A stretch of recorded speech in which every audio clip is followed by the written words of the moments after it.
Maris Kreizman is an essayist and critic with a biweekly column at LitHub, whose work has also appeared in the New York Times, New York Magazine, the Wall Street Journal, the LA Times, Vanity Fair, and so many other places that I will not have time to ask her a question Don't if do I it. keep reading them. She's also the author of the terrific new book, I Want to Burn This Place Down, a collection of essays about how and why she went from being a quote unquote good Democrat who believed that America's democratic institutions would give us all good lives, to someone who came to understand that these institutions were, as she writes, at best deeply flawed, at worst irreparably broken. She joins me now. Maris, thanks so much for being here. Thanks for having me, Andy. So start with the title of the book. Explain where you took the title from. The title again is I Want to Burn This Place Down. It's a quote from Mad Men, in fact. It's in the final season. Joan and Peggy just get out of a meeting where they've been not only harassed, but they've been belittled. And it's so clear that they know so much more than the people in charge. And Joan has always played along with everything and been like, I'm playing the game and I'm winning. And it's the first real unguarded moment where you get to see Joan just say, I want to burn this place down. I don't know. Look around the world right now. That's kind of how I'm feeling. Yeah, I would venture to say you're not alone in that. So you talk about in the book how you've moved further and further left with sort of with every year. And I'll quote you here. And you say, growing more progressive as I, a straight cisgender white woman from a middle class background, learned all the ways the world is rigged in my favor. Even as I myself have been severely let down by the status quo, I didn't consider how enormously privileged it was to believe that such systems could work in the first place. I'm highlighting this, well, because A, it's a main theme of the book, but also to some extent, it sort of mirrors my journey to the left. And there's a part of this that I think is sort of important to note, which is in the book, you don't in any way portray yourself as some sort of heroic figure for coming to these realizations.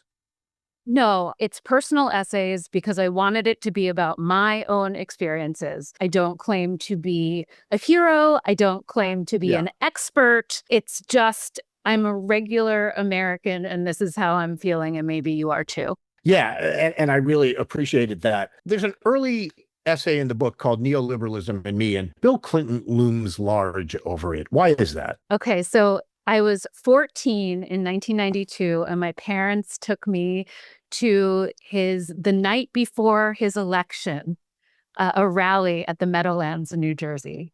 And it was like a rock concert. It was the biggest thing I had ever seen. There were celebrities there. The entire place was so enthusiastic, screaming like he was the Beatles. And everyone was so optimistic for all of the changes that he would Yeah. make. Yeah, and sort of as as the chapter goes on and as the book goes on, you talk about what you eventually came to learn about Bill Clinton, the problematic stuff aside, even for a minute. But you say, what does it mean to be a good Democrat when Democratic policies are growing increasingly Republican?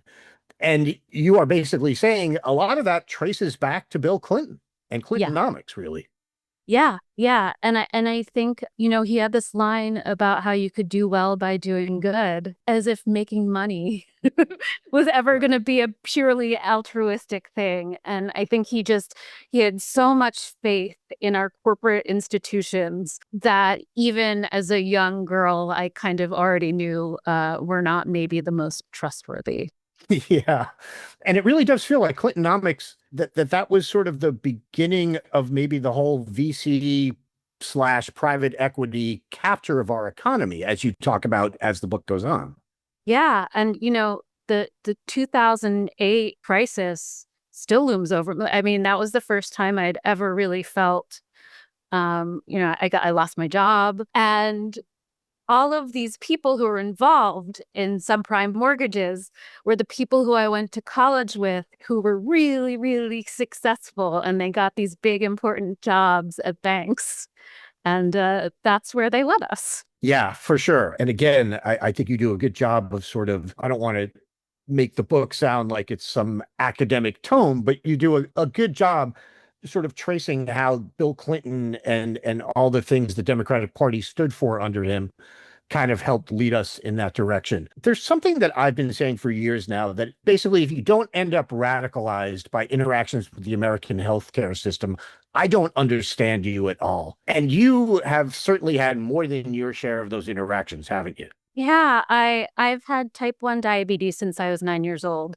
And when I was 9 years old, it was all about keeping myself well enough until the cure came. Because when the cure came, everything would go back to normal and everything would be fine. It's been a process for me to both understand that a cure is probably not a thing, and that in the meantime, people are dying because they don't have access to enough money to afford insulin and other blood sugar monitoring devices. And that is just incredibly radicalizing.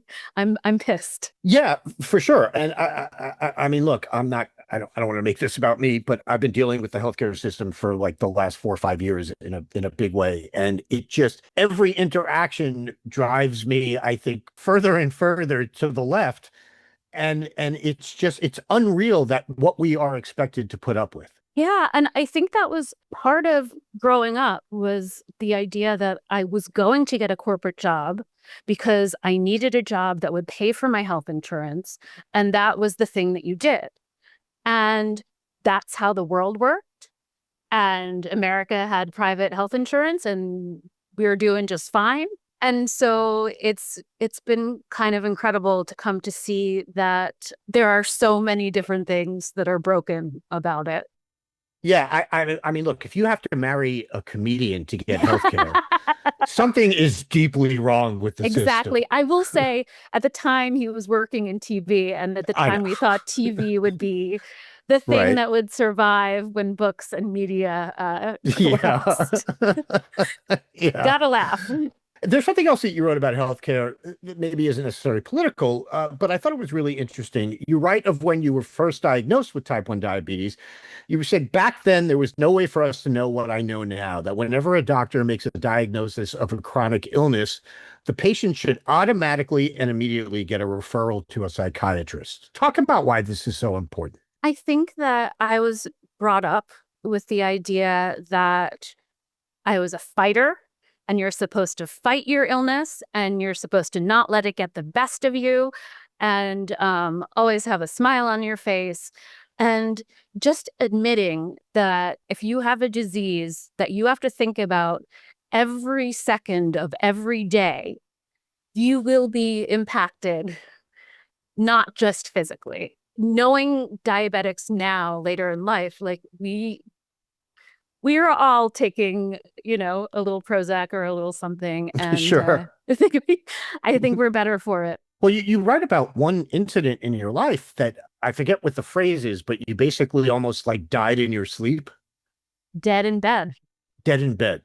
Yeah, talk about that because that is frightening.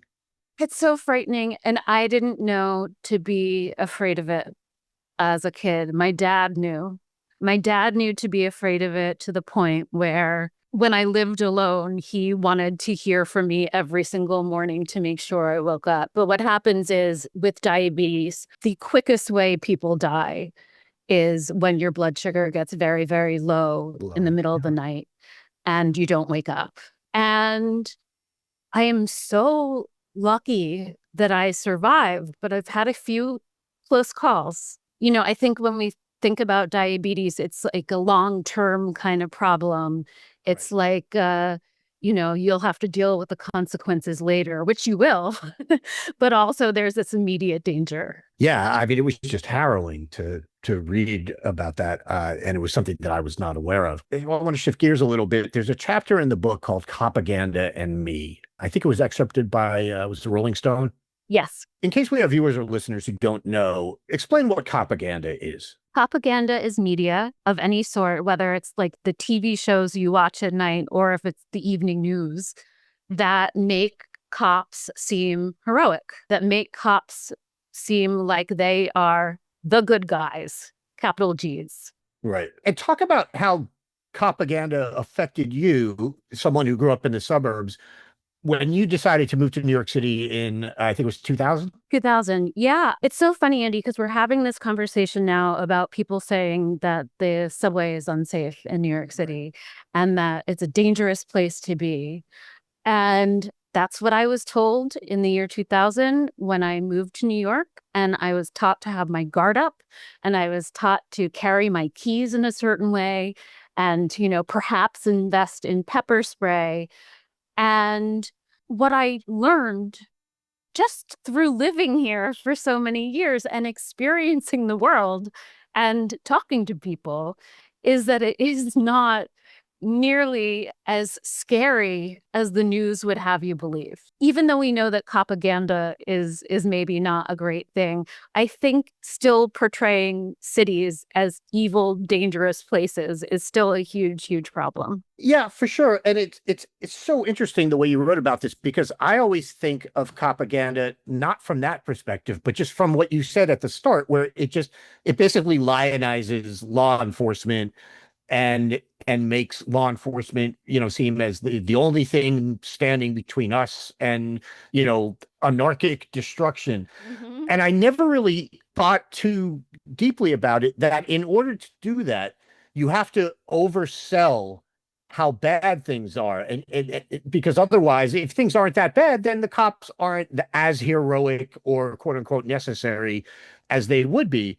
But it's such an excellent point that, if you subsist on a diet of, Law and Order SVU and Blue Bloods and whatever else CBS happens to be showing Yeah. on a given night, you really do think that New York City and pretty much any big city in America is just an absolute hellhole. And you hear this in the way a lot of conservatives describe it, right? Yes. Yes, that's what you're seeing a lot of. And when I talk to people from New Jersey, I always get, is it as bad as they say? And like, no, no. These are people who are get a lot out of your fear. Yeah, absolutely. I was a little shocked to read towards the end of this piece that your twin brothers are both police. Yes. So we watched all of the cop programs together. And then I moved away from it and they moved toward it. And that's been difficult. It makes it a little bit easier that with my family in particular, I'm able to talk about what the NYPD does. Because there are enough examples of corruption and violence from the cops here that my experience can stand in for Right. what I imagine is a greater scheme. Yeah. So it's Thanksgiving, Passover, things like Yes. that. Get a Yes. little, got to watch yourself. Oh yeah. Oh yeah. We know that. We know that. I want to ask you, because you're very honest about this in the book. You talk in the book about how book publishers are complicit in the spread of disinformation. And explain what you mean, because, like, for starters, I don't think a lot of people understand how fact checking works in the publishing world. So fact checking in the publishing world is optional. The publisher doesn't pay for it. So if the author wants their work fact checked, they must pay for it themselves. And you can imagine that the people who want their work fact checked are going to be the ones who aren't doing anything too shady to begin with.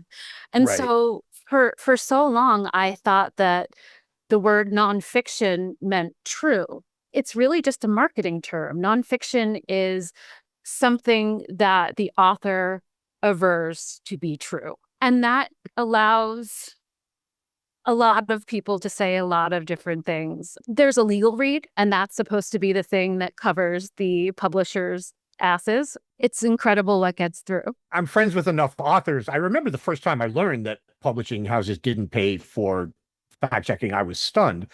But I've known this for a while now. And yet every time I read it and see it mentioned again, I'm like stunned anew that this is how things work. And so basically, like when Glenn Beck or whoever writes a book, the publisher simply isn't concerned with whether he's spouting lies as long as they are not legally liable. Correct. Yeah, correct.